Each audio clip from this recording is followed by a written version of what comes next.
Before we get into the video, I want you guys to comment your 5 favorite new generation animes that came out this year, and then maybe they'll match up to mine. If not, it doesn't matter, but I'm curious to see if we have similar opinions. Okay, so what we're gonna do is we're gonna start from the worst new generation to the best. Now, the worst meaning the worst of the bunch, not necessarily a bad anime. Every anime I'm listing right now, I highly recommend to watch. They are all fantastic, and I've enjoyed them quite some, and that's exactly why I put them in the video. So it does not mean anything bad when I say worst.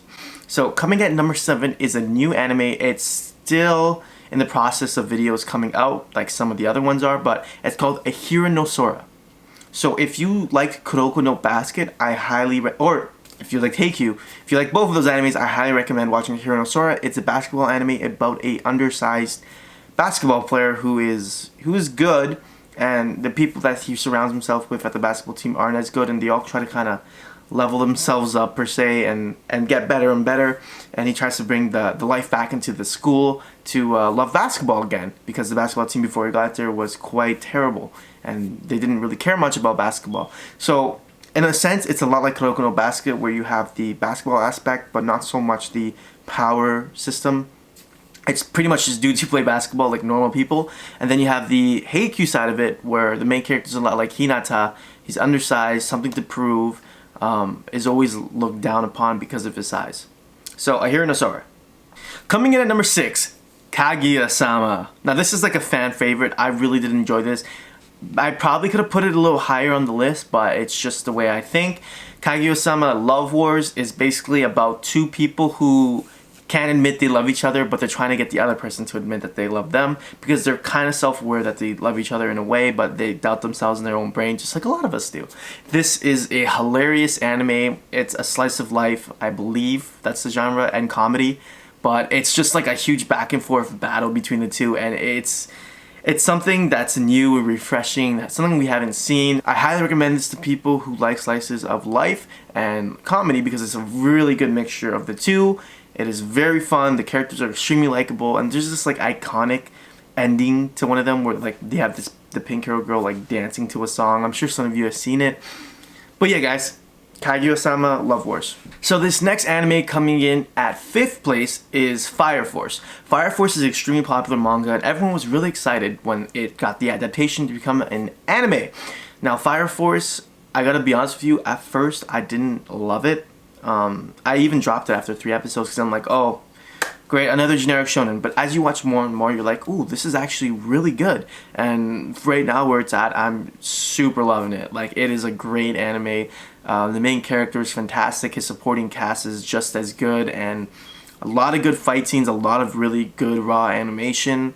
The villain group is really intriguing, and the whole like questions they're asking and things you need to find out more and more about the anime and about why certain things happen is really intriguing, and it brings you into the story more. So I highly recommend watching Fire Force, especially if you're into shonen type animes. Coming in at number 4 is Dr. Stone. Now this is like a huge fan favorite right now. Everybody loves Dr. Stone, and I can tell you there's some pretty good reasons why. If you love Minecraft, you pretty much love Dr. Stone.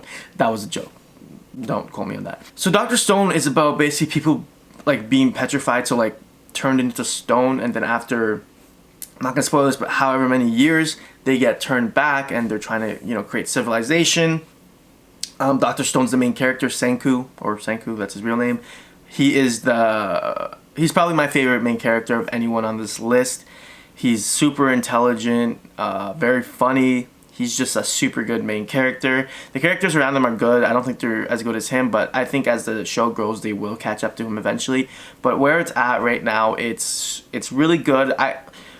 The idea itself is enough to be number 1 on this list in terms of creativity, uniqueness, but I couldn't, just because The first episode was really good. The next 2 or 3 after that were decent. They weren't great, but then from there on, it's like every episode just got better and better and better and better. So this Doctor Stone has a really high ceiling on where it can plateau. I think every season is just going to get better, better, and better. So I highly recommend watching Doctor Stone. Now, we couldn't make this list without including Demon Slayer. So Demon Slayer is coming in at number 3. I don't believe it's any higher than that because the 2 above really shined this year. So Demon Slayer, as a lot of you know, is a generic shonen, kind of like Fire Force, and it has really good the main character is really good. The side characters are fantastic. The animation is off the walls.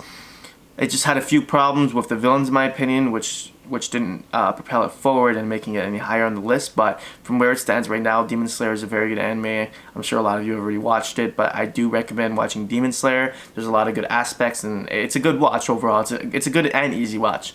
So it's one that you could recommend to people when they're first starting anime, I believe. Coming in at number 2 is one of my favorite animes because it literally came out of nowhere. Vinland Saga.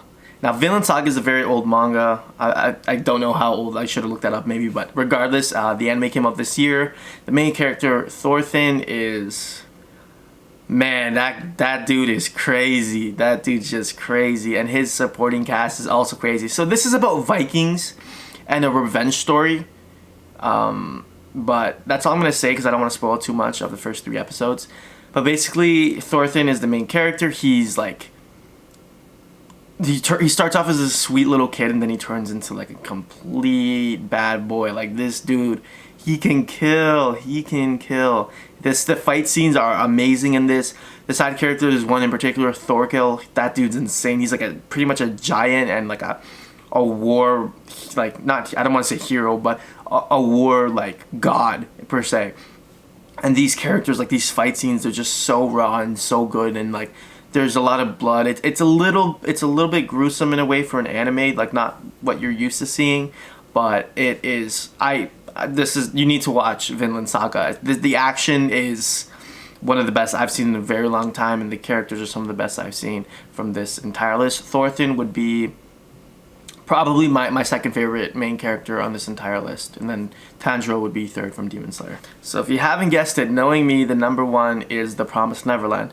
Now, my first video was originally on The Promised Neverland, so if you guys want, you can head back to my first video ever about a month ago and watch The Promised Neverland video. It's... Whew, man, that show is a swing of emotions and twists and turns, but it works. Some animes try to fit in these twists and turns, and it just doesn't work, man. It doesn't work. So it's about basically 3 kids who are in a foster home, and then there's kind of a big twist, and it goes into much more than that. But these 3 kids are essentially borderline geniuses for their age, and they're like just extremely likable characters. The Promised Neverland is one of the best new gen. For the first 12 episodes, I've never seen 12 episodes hit as hard as these. Like, these episodes are better than any anime I've ever seen in my entire life for the first 12 episodes. Now, I'm not talking about the best anime I've ever seen because it still has more to prove, but from where it's going, I read a bit ahead of the manga. Man, the next season is going to be so good as well. You need to watch The Promised Neverland. I believe it's the best anime that's come out in a very long time, and it's certainly the best anime that came out this year. The story is, like, I wouldn't even imagine anyone would make something so, like, like, evil. Is evil even the word? Like, so out there. And it was just like, apparently it was just some random business guy. He just wrote a manga and he read it in the show, and they're like, this is like, we're publishing, this is amazing. So watch and read The Promised Neverland. I cannot stress that enough. You need to watch it now. Okay, it'll knock the socks off your feet. Watch The Promised Neverland. So I have 2 honorable mentions that you guys probably thought I didn't mention. Fruits Basket, and although it did have an animation before, I'm still considering it a new generation anime because it was the first season this year. And Durororo. Now, Durororo was like really popular, and I gotta be honest with you guys, I don't see why. I watched the first 15 episodes of it, and it was the most repetitive anime I have seen in God knows how long. So I'm gonna say it's an honorable mention because of all the love it was getting and how many people did enjoy it, but I think it's one of the more overrated animes that came out this year.